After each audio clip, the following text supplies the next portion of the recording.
So one of the questions that I've been asked recently is about shallowing the golf club and how do you get the club shaft to shallow. And the problem is that the student who asked the question kind of said, look, he's aware that most amateurs have this sort of tipping point where the club moves this way, and that's what he struggles with, and he wants to get this feeling of the club dropping.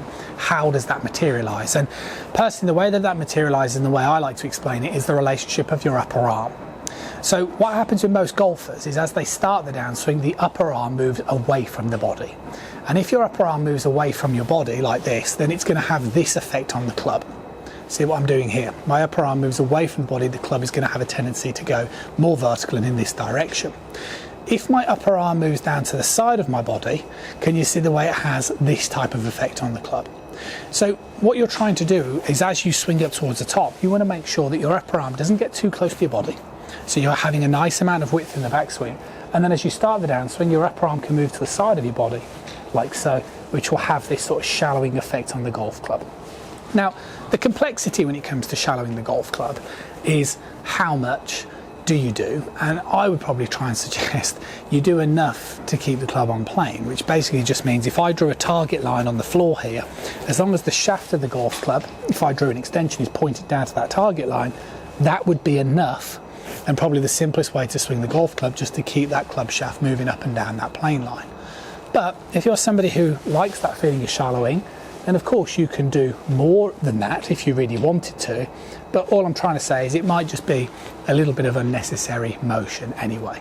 But if you are somebody who is struggling with that shallowing motion, then that is the fundamental reason as to why you're struggling.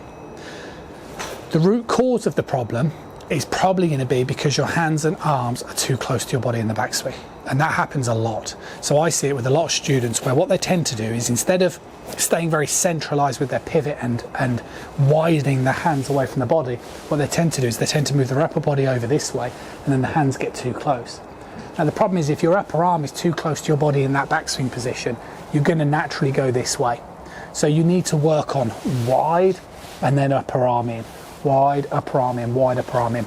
And if you're uncertain of that, just picture yourself throwing a ball, because you'll generally find that you would do that and then that, or skimming a stone, that and then that.